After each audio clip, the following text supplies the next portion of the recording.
कोकणातील सिंधुदुर्ग जिल्ह्याच्या मातीत अनेक कर्तृत्ववान व्यक्तिमत्व घडली. पत्रकारिता, समाजकारण, ग्रामविकास, साहित्य, स्वच्छता अभियान आणि सांस्कृतिक क्षेत्र अशा अनेक क्षेत्रांमध्ये आपल्या कार्याचा ठसा उमटवणारं व्यक्तिमत्व म्हणजे पत्रकार गणेश जेठे. गावातील प्राथमिक शिक्षणापासून सुरू झालेला त्यांचा शैक्षणिक प्रवास फोंडाघाटमधील माध्यमिक शिक्षणातून पुढे गेला. कणकवली आणि सावंतवाडी इथं त्यांनी आपलं उच्च शिक्षण पूर्ण केलं. B.Com आणि पत्रकारितेची BJ पदवी मिळवत त्यांनी ज्ञानाची भक्कम पायाभरणी केली. फोंडाघाट वार्ताहर म्हणून सुरू झालेला पत्रकारितेचा प्रवास दैनिक पुढारीच्या सिंधुदुर्ग जिल्हा आवृत्ती प्रमुख या पदापर्यंत पोहोचला. त्यांच्या लेखणीतनं साकारलेलं वास्तव सदर वाचकांच्या विशेष पसंतीस उतरलं. मराठीतील पहिल्या खाजगी वृत्तवाहिनी अल्फा मराठीसाठी त्यांनी स्विंजर म्हणून काम केलं. पत्रकारितेतील उत्कृष्ट योगदानाबद्दल त्यांना विविध पुरस्कारांनी गौरवण्यात आलंय. अनेक वृत्तवाहिन्यांवर त्यांनी राजकीय विश्लेषक म्हणून आपल्या अभ्यासपूर्ण मुलाखती दिल्यात. शिवसेनेचे उपशाखा प्रमुख म्हणून त्यांनी राजकीय कारकिर्दीची सुरुवात केली. यानंतर कणकवली तालुक्यातील कोंडिये गावचे सरपंच म्हणून त्यांनी यशस्वी नेतृत्व केलं. त्यांच्या कार्यकाळात गावाला निर्मल ग्राम पुरस्कार, तंटामुक्त गाव पुरस्कार आणि संत गाडगेबाबा ग्राम स्वच्छता पुरस्कार प्राप्त झाले.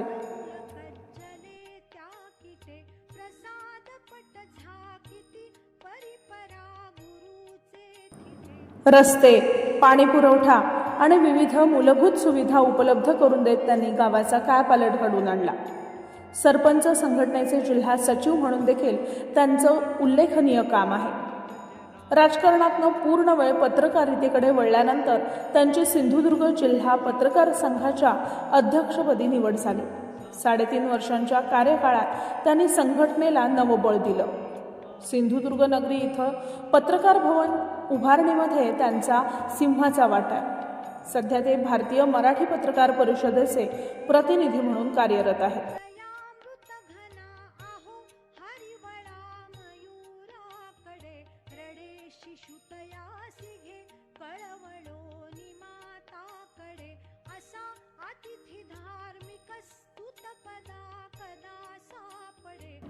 स्वच्छता मिशन सिंधुदुर्गचे निमंत्रक म्हणून त्याने संपूर्ण जिल्ह्यात स्वच्छता जनजागृती आणि स्वच्छता मोहिमा राबवल्या. रेल्वे स्थानकं, बस स्थानकं, घाटमार्ग आणि सार्वजनिक ठिकाणी स्वच्छता उपक्रम आयोजित करून त्याने जनसहभाग वाढवला. मॉर्निंग वॉक स्वच्छता मोहीम हा त्यांचा अभिनव उपक्रम हा विशेष चर्चेचा विषय ठरला. आजही ते स्वतः मॉर्निंग वॉक दरम्यान रस्त्याच्या कडेला पडलेला कचरा उचलून समाजाला स्वच्छतेचा संदेश देत असतात. माझ्या कोंडिये गावातील ग्रामस्थांना एवढीच विनंती आहे की रस्त्यावर जसं आपण आपलं घर स्वच्छ ठेवतो तसं गाव स्वच्छ ठेवणे ही जबाबदारी आपली सगळ्यांची आहे आणि त्यामुळे रस्त्यावर कुणी कचरा टाकू नका. पाहुणे मंडळी जे येतील आपल्याकडे त्यांना आवर्जून सांगा की आमच्या गाव स्वच्छ गाव आहे, तुम्ही याल तेव्हा आमच्या रस्त्याच्या कडेला कचरा टाकू नका. प्लास्टिक असेल, कोल्ड्रिंकची रिकामी बॉटल असेल, आणखी काही साहित्य असेल तर ते रस्त्यावर टाकू नका असं सांगा. मी गावातल्या ग्रामस्थांना आणखी एक विनंती करतो की तुमच्याकडचा जो प्लास्टिक कचरा आहे तो तुम्ही रस्त्याच्या कडेला टाकू नका. कारण आपल्या धर्मशास्त्राप्रमाणे असा नियम आहे की आपलं घर आणि आपलं मंदिर या जो मधला जो रस्ता आहे त्या रस्त्यावर घाण टाकू नये, कचरा टाकू नये असं आपल्या धर्मशास्त्रामध्ये म्हटलेलं आहे. त्याचंही पालन ग्रामस्थांनी करावं अशी माझी विनंती आहे. त्यामुळे रस्त्याच्या कडेला कुणी कचरा टाकू नये आणि आपलं गाव स्वच्छ ठेवावा अशी हात जोडून आपणास विनंती आहे.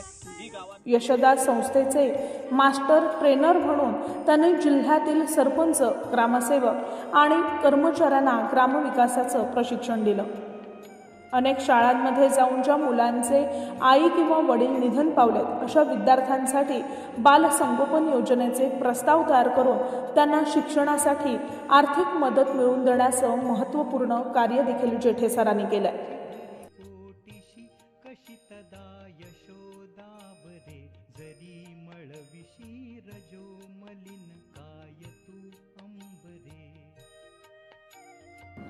पत्रकारितेसोबतच साहित्य आणि संगीत क्षेत्रात देखील त्यांची विशेष आवड आहे. भजन, गायन, पखवाज वादन, हार्मोनियम वादन आणि रंगमंचावर गायन हे त्यांचे आवडते छंद. त्यांनी आजचं राजकारण हे पुस्तक प्रकाशित केलं असून आणखीन 3 पुस्तकांचं त्यांचं लेखन सुरू आहे. कविता लेखनाची आवड देखील त्यांनी जोपासली आहे. हिमाचल प्रदेश ते कन्याकुमारी आणि मेघालय, पश्चिम बंगाल ते पंजाब अशा भारतातील बहुतांश राज्यांमध्ये त्यांनी अभ्यास दौरे आणि पर्यटनं केली आहेत. परदेश प्रवासातून देखील त्यांनी विविध संस्कृतींचा अभ्यास केला.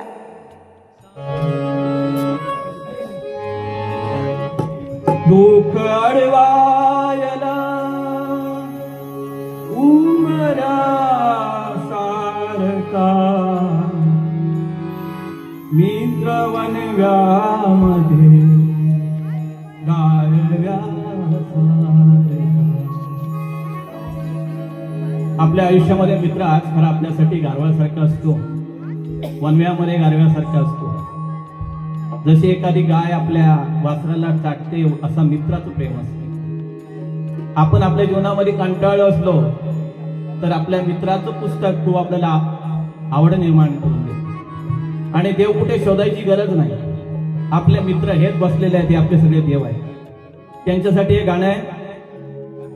दुःख अडवायला उमरा सारखा, दुःख अडवायला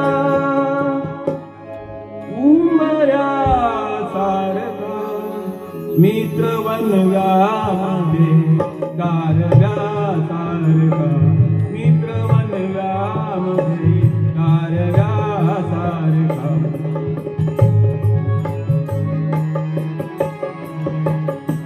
वाट चुकणार नाही जीवनभर तुझी, वाट चुकणार नाही जीवनभर तुझी.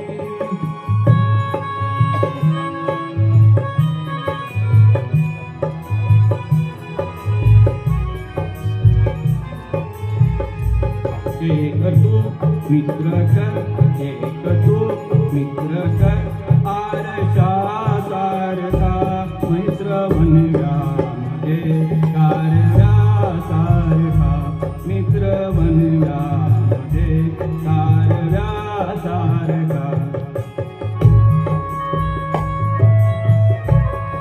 पत्रकार, लेखक, समाजसेवक, ग्रामविकासाचे अभ्यासक, स्वच्छता दूत आणि सांस्कृतिक रसिक अशा अनेक भूमिका समर्थपणे निभावणारे जेठे सर हे बहुआयामी व्यक्तिमत्व.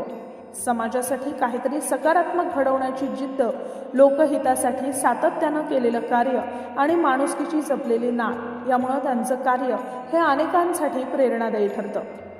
हीच आहे पत्रकार गणेश जेठे सर यांच्या संघर्ष, कर्तृत्व आणि समाजसेवेची प्रेरणादायी कहाणी.